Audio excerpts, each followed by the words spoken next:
É possível que você tenha alguma noção do que se passa na Venezuela. Você provavelmente acredita que por lá existe um poder autocrático, onde o ditador impõe suas determinações por meio de militares ou da justiça devidamente aparelhada. Mas não é bem assim. E o que você vai ver agora mudará sua forma de enxergar as coisas. E se você assistir até o fim, provavelmente perceberá que um sistema muito semelhante começa a se instalar no Brasil. Na Venezuela, alguns grupos operam como proprietários de suas áreas. São os coletivos. A primeira função do coletivo é defender a Revolução Bolivariana, e para isso eles dispõem de todo tipo de armamento e equipamento necessário para atacar qualquer um que se opõe ao modelo, ou seja, para atacar os reacionários. Esses grupos impõem uma espécie de disciplina dentro de seus territórios. Eles têm um código de honra próprio. Muitos até se gabam de manter dentro de suas áreas um índice de criminalidade abaixo da média nacional, que por sinal são os piores do mundo, com 70 homicídios a cada 100 mil habitantes.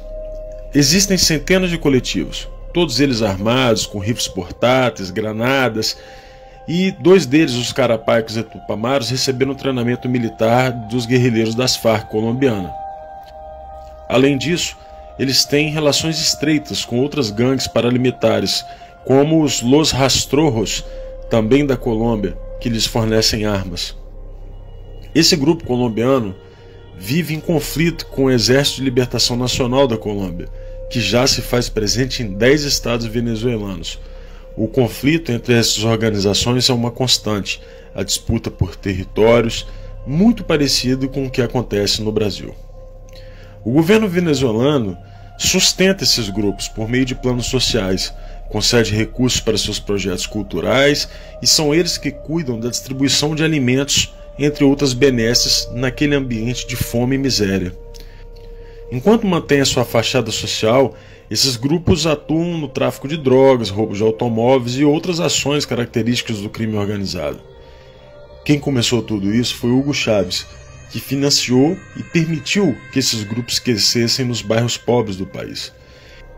Nicolás Maduro herdou esse sistema, e os grupos que não estão sob seu controle estão sob o controle de 2 figuras sombrias do regime: Diosdado Cabello, acusado de ser um barão do narcotráfico da América Latina, e Fred Bernal, atual chefe nacional dos comitês locais de abastecimento e produção. Desde 2014, esses grupos mantêm uma função de reprimir as mobilizações lado a lado com a polícia militar do chavismo. O número de assassinatos praticados por esses grupos é incalculável. Em entrevista ao New York Times, o criminologista Fermín Marmol Garcia disse que, se a revolução perder a presidência amanhã, os coletivos se tornarão imediatamente uma guerrilha urbana, ou seja, não tem retorno. Os coletivos mais conhecidos são o Movimento Revolucionário de Libertação Carapaica, que usam vestimentas militares e escondem o rosto, e o seu líder é o comandante Murat. Suas armas incluem M4, rifles FAL, e são considerados um dos 2 grupos mais perigosos. O segundo grupo mais perigoso é o La Pedrita, que nasceu em 1985 por Carlos Ramírez Valentim. São responsáveis por inúmeros homicídios. Outro grupo conhecido é os Los Tupamaros, é uma organização de tendência marxista-leninista que herdou o nome do grupo guerrilheiro uruguaio sob o lema Comuna ou Nada. Esse grupo é apontado como o principal repressor dos protestos de oposição ao regime de Maduro. Existe a Coordenadoria Simón Bolívar, que atua em Caracas e se autoproclama um dos coletivos fundadores do regime.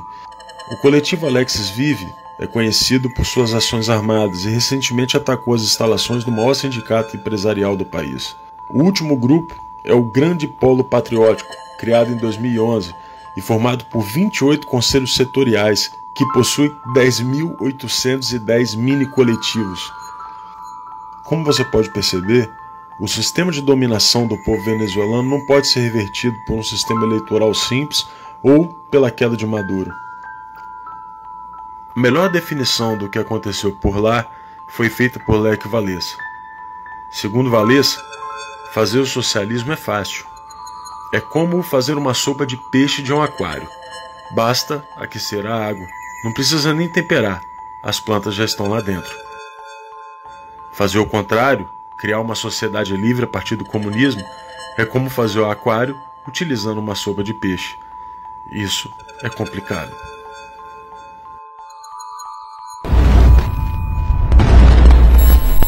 E venha, isso é com isso que eu vou terminar, venha Bolsonaro, venha que nós vamos organizar a rapaziada da periferia e nós vamos ver quem é que vai resolver essa parada.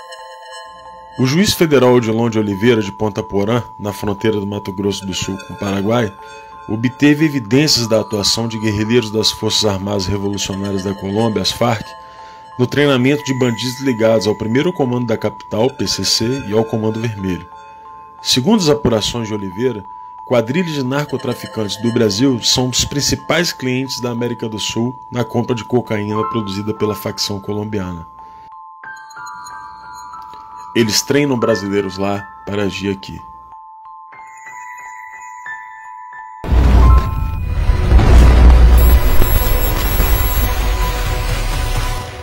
A revolução do lumpenproletariado já está em andamento no Brasil. O lumpenproletariado, esse produto passivo da putrefação das camadas mais baixas da velha sociedade, pode, às vezes, ser arrastado ao movimento por uma revolução proletária. Todavia, suas condições de vida o predispõem a vender-se à reação. Karl Marx. Você consegue se lembrar do Brasil antes de 2002? Pois é, não existiam cracolândias por aqui. A partir da vitória de Lula, a droga derivada da cocaína tomou conta do país, escravizando um número imensurável de brasileiros.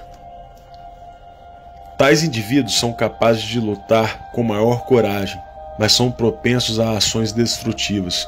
Conduzidos de maneira correta, podem converter-se numa força revolucionária. Mao Tse-tung, em Análise das Classes e Sociedade Chinesa.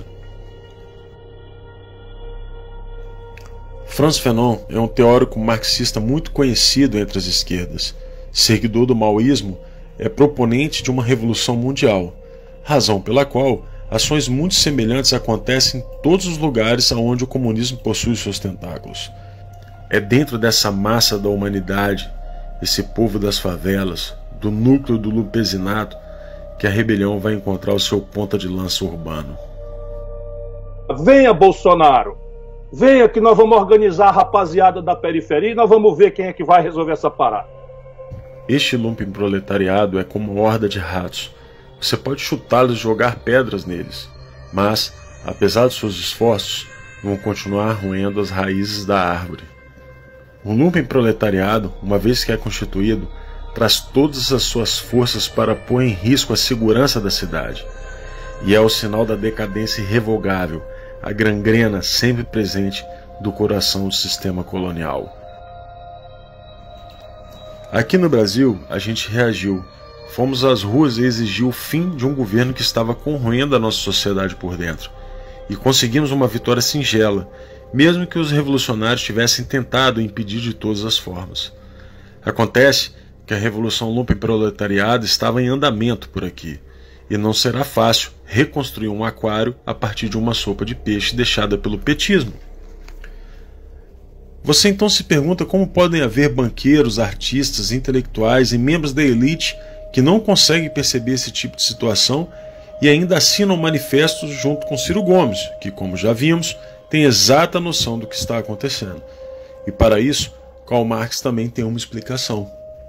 A aristocracia financeira, tanto no modo de obter seus ganhos quanto no modo de desfrutar deles, nada mais é que o renascimento do lumpenproletariado nas camadas mais altas da sociedade burguesa. O lumpenproletariado não está limitado aos drogados, bandidos, famigerados da classe marginalizada. Estão nos poderes, nas corporações, na mídia e no judiciário. Veja que até as opiniões de alguns jornalistas conhecidos têm mudado. Isso acontece de acordo com a mudança de quem banca os seus contra-cheques. São as pércoras do jornalismo, ou os degenerados da informação. No judiciário, do mesmo modo, um número cada vez maior de criminosos é colocado nas ruas. Parte deles para alimentar a massa revolucionária, e outros vinculados justamente aos grupos que tratamos há pouco. Tudo isso é feito às claras, não existe segredo. Preciso que a gente denuncie isto. Que a gente anteveja esse tipo de manobra. Porque não se pode fazer isso com o Supremo Tribunal Federal. Ah, agora eu vou dar uma desperto e vou conseguir a decisão do aborto. De preferência, na turma com 3 ministros. Aí a gente faz um 2-1. Me deixa de fora desse seu mau sentimento. Você é uma pessoa horrível. Uma mistura do mal com atraso e pitadas de psicopatia. Isso não tem nada a ver com o que está sendo julgado. É um absurdo, Vossa Excelência, aqui fazer um comício cheio de ofensas, grosserias. Vossa Excelência não consegue articular um argumento, fica procurando. Já ofendeu a presidente, já ofendeu o ministro Fux, agora chegou a mim. A corrosão do Conselho de Justiça da nossa própria Carta Magna atende ao conceito de Revolução Lumpen. Afinal, a disciplina e os códigos de honra, como já vimos, terão que ser aplicadas por grupos criminosos ao fim da conclusão do processo revolucionário. Agora que você já sabe qual é a situação que nos encontramos, eu faço um pedido.